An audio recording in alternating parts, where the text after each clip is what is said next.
lang at sundin na lang. Kung regarding doon sa tinatalakay sa plenary ngayon, tungkol doon sa syntax. Syntax.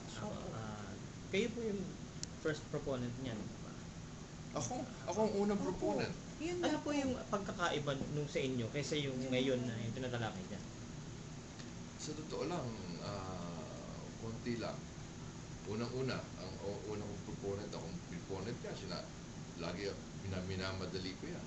Yun nga po, parang ngayon sabi, parang the author yan, syntax na dinidiscuss, puro abaya, pero one of our research na sinabi nga kayo, kasi sabi ko, maganda pala to dahil didiscuss sa plenary, interviewin natin personal si Kong Mandanas. Sa unang-una kasi, kaya ako nag-file na, simple lang. Yung basihan ng syntaxes, yung market price, yung tawagin net retail price, nung pang 1996, ngayon 2012 na, 16 years na. Yung presyo, yung presyo ng sigarilyo, halimbawa, noon, at ang presyo ngayon, malaki na yung more than double na, more than triple. Kaya, hindi naman tama na yung pa rin ang basihan. So, palitan din basihan. Make it current.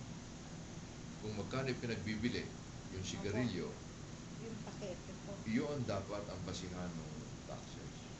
Yun lang. Pagkatapos, isa pa, yun namang yung mga farmers. Kasi po parang may mga issue din na yung mga tobacco farmers. Yung farmers, sang-ayon naman ako na merong mga yung merong parang levels. May mga bracket.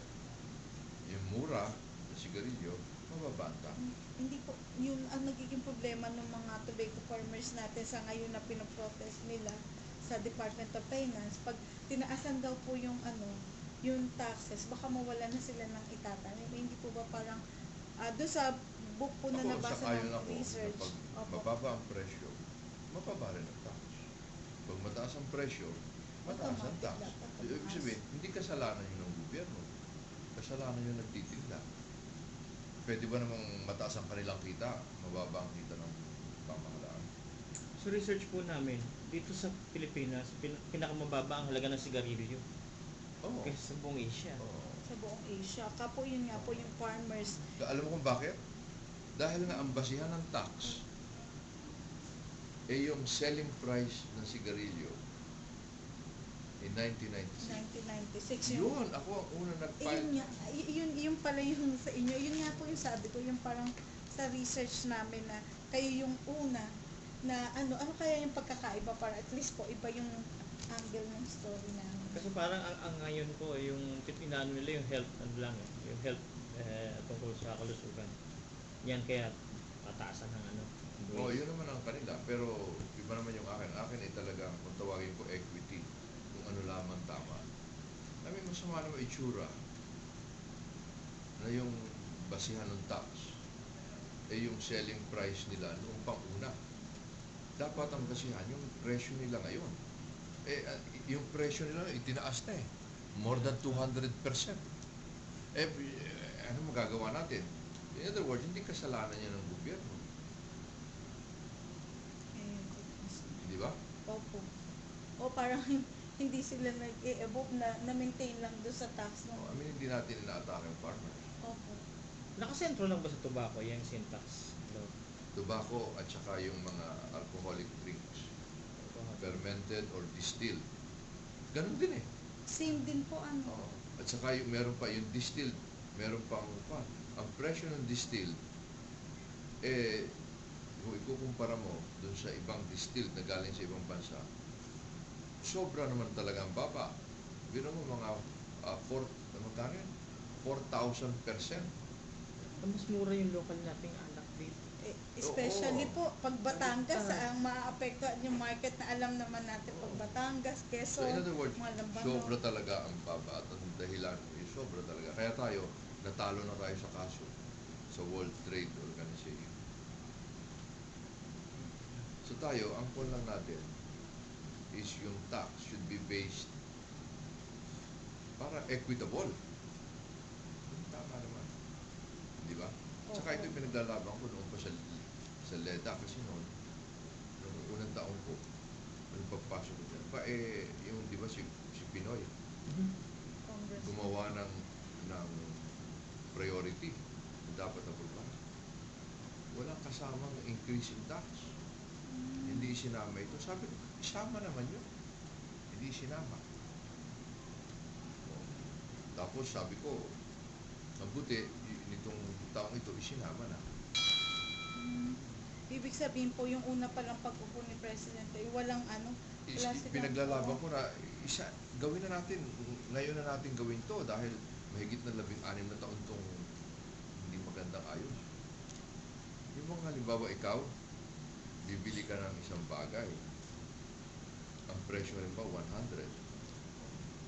Pagkatapos, ang bisihan ng tax, hindi 100, ang bisihan ng tax, 40 lang. Bakit 40? Yun ang presyo ng 1996. Abay, bakit naman? Lugi naman ang Lugi gobyerno. yung government. Lahat ng tao, lugi. Tsaka hindi reasonable. Hindi equitable. Di ba? Opo. Biro mo, mataas ang pagbibenta mo, ang basis ng tax ng gobyerno. Doon ako nanggagaling. Ngayon po, di ba yung mga prutas ngayon, karamihan ginagawa ng halak, yung mga iba. Paano sila lumalaban sa foreign brands? Yung mga distill, ano po Hindi, na pagka alcohol. sa aking bill, pagka yung, pagka local talaga, Yung local. pwedeng may, pero sabi ko, wala nang kahit na wala naman tayong production masyado ng local, ini-encourage natin, we will give them additional benefit. Pero yung basis ng tax, halimbawa galing sa sugar, alcohol, kaya ang diferensya natin 4,000%.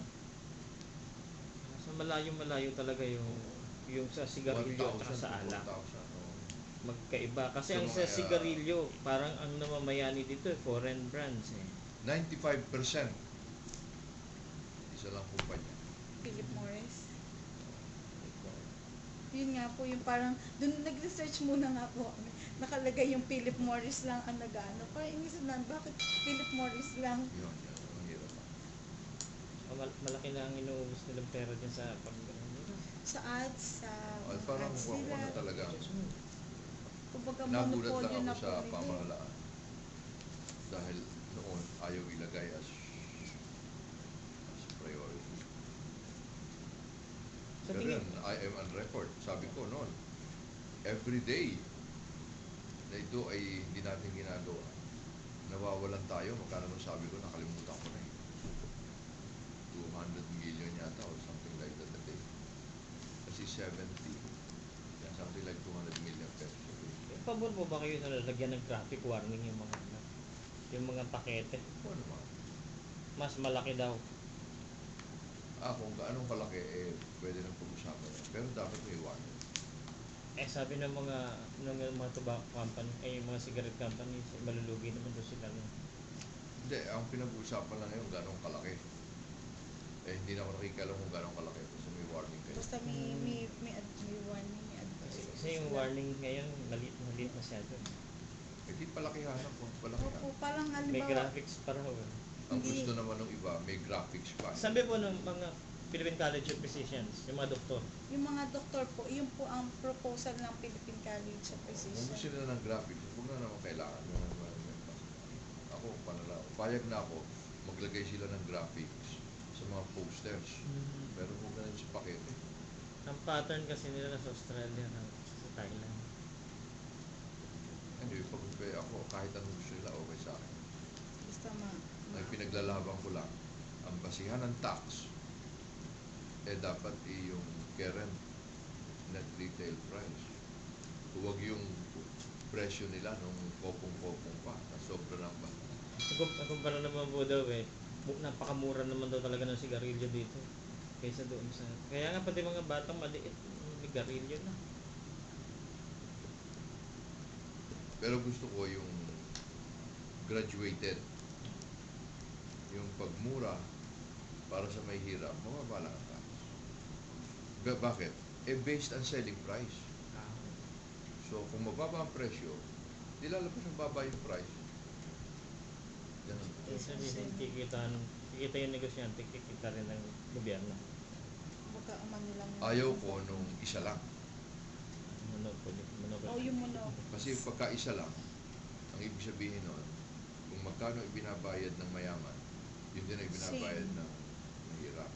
Ibig mong sabihin, siyempre pag mahirap ako, hindi na ako bibili. So, pag mayaman lang ang mag-i-enjoy.